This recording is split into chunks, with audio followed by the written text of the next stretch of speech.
Bismillahirrahmanirrahim. Assalamualaikum warahmatullahi wabarakatuh. Izin memperkenalkan diri, nama saya Azra Alfianur Baiti dengan NPM 101200075 kelas C4 Manajemen. Jadi di video ini saya akan membahas tentang perilaku konsumen, loyalitas nasabah Bank Mandiri. Baik, sebelum kita membahas ke loyalitas nasabah Bank Mandiri, alangkah lebih baiknya kita tahu apa itu loyalitas gitu. Nah, seperti yang dilihat di atas, bahwa loyalitas itu menurut Griffin adalah lebih diarahkan pada suatu perilaku, di mana wujud dari perilaku ini adalah pembelian secara berkala berdasarkan pada item pengambilan keputusan. Ada juga yang mengartikan sebagai perwujudan dari kebutuhan dasar manusia yang bertujuan untuk memiliki, mendukung, memperoleh rasa aman, dan membangun keterikatan serta mewujudkan sebuah emosi. Nah, jadi biasanya loyalitas itu berbeda dasarnya di setiap pelanggan itu, di masing-masing pelanggan. Karena kenapa? Karena berdasarkan sudut pandang maupun persepsi dari pelanggan itu sendiri. Nah, jadi loyalitas pelanggan atau loyalitas konsumen ini artinya juga bisa kecenderungan seseorang pada suatu produk perusahaan. Jadi bergantung pada segi suka maupun tidak suka terhadap suatu produk. Nah, begitupun dengan objektivitas konsumen yang mempengaruhi loyalitas itu bisa dipengaruhi oleh beberapa hal. Contohnya, saya misalnya beli kerudung. Nah, itu tuh berdasarkan pengalaman kan, karena bahannya bagus atau dengan warnanya yang cocok, harganya yang sesuai dengan kualitasnya juga. Maka dari pengalaman itu si konsumen akan membeli kembali barang tersebut gitu. Selain dari pengalaman, loyalitas konsumen juga bisa dilihat dari media, TV, ataupun internet gitu. Sekarang kan banyak bermunculan di TikTok, di YouTube yang ada influencer-influencernya kayak gitu kan. Nah, itu juga mempengaruhi loyalitas si konsumen gitu. Melihat review dari orang, misalnya bintang 5, pasti kan kita tertarik gitu, padahal kita belum pernah membeli barang tersebut. Nah, setelah pengalaman dan juga informasi dari media tadi, maka kita sebagai konsumen pasti akan melakukan evaluasi apakah benar-benar produk tersebut bermanfaat atau jasa tersebut sesuai gitu. Nah, di sanalah kita akan muncul loyalitas gitu. Nah, jadi kesimpulannya, loyalitas itu merupakan suatu ikatan emosi atau bisa juga disebut ketergantungan seseorang atas suatu objek. Nah, di mana ketergantungan ini tuh mewujudkan sifat untuk menjaga, memiliki, dan setia. Baik, sebelum ke loyalitas pelanggan, ada yang tahu gak sih perbedaan konsumen dan pelanggan itu? Nah, jadi konsumen dan pelanggan itu berbeda.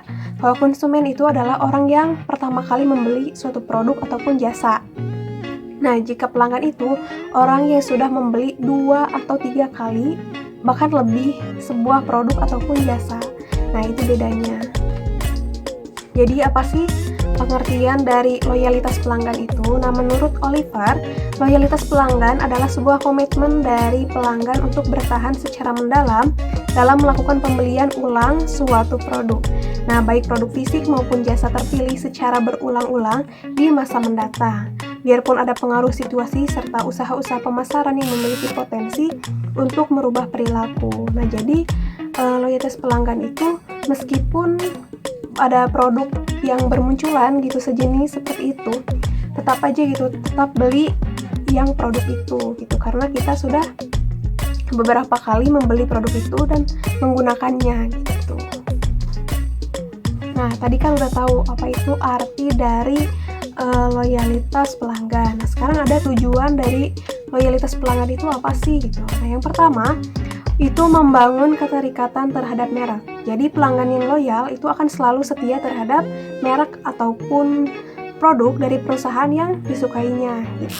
Keterikatan itu tentu akan meningkatkan pendapatan si perusahaannya gitu. Maka dari itu banyak perusahaan yang membuat produknya itu sesuai dengan apa yang dibutuhkan si pelanggannya gitu. Karena mungkin dari banyaknya review ataupun masukan, nah kadang-kadang si perusahaan itu suka memperbaiki produknya gitu. Yang kedua, meningkatkan profitabilitas.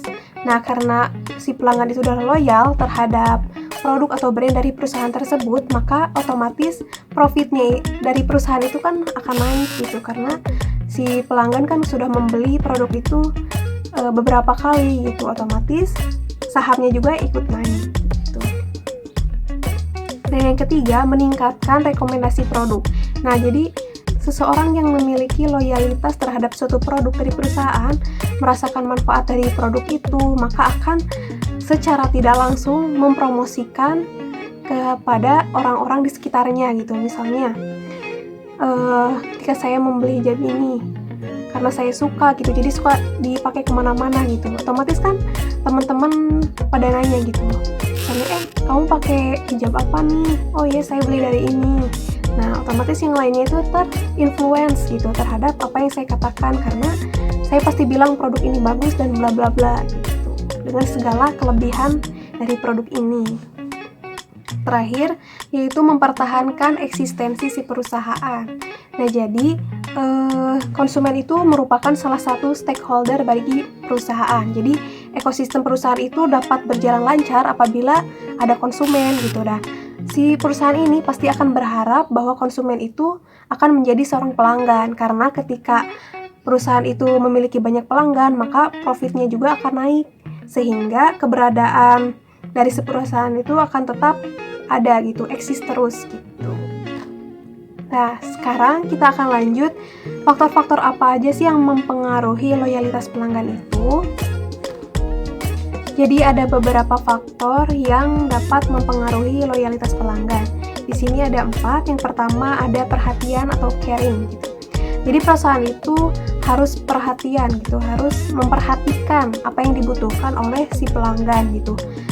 Masalah-masalah yang dihadapi oleh pelanggan, serta harapan-harapan atau ekspektasi-ekspektasi dari pelanggannya gitu. Nah, karena dengan perusahaan memperhatikan apa yang dibutuhkan pelanggan, maka produk yang dihasilkan pun akan memuaskan pelanggan gitu, memberikan solusi kepada pelanggan, sehingga pelanggan juga akan membeli terus-menerus gitu terhadap produk yang dikeluarkannya. Jadi semakin besar perhatian perusahaan kepada pelanggan, maka semakin besar pula loyalitas pelanggan tersebut akan muncul. Nah, yang kedua, ada kepercayaan atau trust. Nah, kepercayaan ini biasanya nggak muncul begitu saja gitu, melainkan dari proses yang lama. Jika kepercayaan telah terjalin antara si konsumen dan perusahaan, maka untuk menjadi pelanggan yang loyal itu akan lebih mudah. Nah, gimana caranya gitu? Maka cara menumbuhkan kepercayaan si konsumennya itu dengan membuat produk yang berkualitas, jadi si pelanggan itu nggak kapok untuk membeli produk tersebut. Nah, yang ketiga ada perlindungan. Jadi perusahaan juga harus bisa memberi perlindungan kepada para pelanggannya gitu. Bentuk apa sih? Yaitu berupa kualitas produk yang baik gitu, dari pelayanan hingga komplain. Yang keempat ada kepuasan akumulatif. Nah, kepuasan akumulatif ini adalah penilaian secara keseluruhan pelanggan terhadap produk tersebut, dari mulai harga, kenyamanan, dan juga manfaat dari produk tersebut gitu. Nah, selanjutnya apa saja sih jenis-jenis atau macam-macam dari loyalitas pelanggan itu? Yang pertama ada loyalitas kognitif. Nah, loyalitas kognitif itu merupakan loyalitas yang menggunakan sebuah informasi yang memaksa gitu. Contohnya nih, di supermarket kan suka ada diskon-diskon. Nah, itu tuh memaksa si pelanggan untuk membeli kan, soalnya pesaing-pesaingnya itu lebih mahal. Jadi mau nggak mau beli ke situ gitu, ke swalayan itu atau ke supermarket itu. Dan yang kedua ada loyalitas sikap. Kalau loyalitas sikap itu lebih ke selera atau sikap si pelanggannya gitu. Misalnya, oh aku suka yang ini nih, berarti dia akan loyalitas terhadap produk tersebut gitu. Kalau dia gak suka, maka dia gak beli lagi gitu, gak loyal. Yang ketiga ada loyalitas niat. Berarti dipengaruhi oleh komitmen atas suatu produknya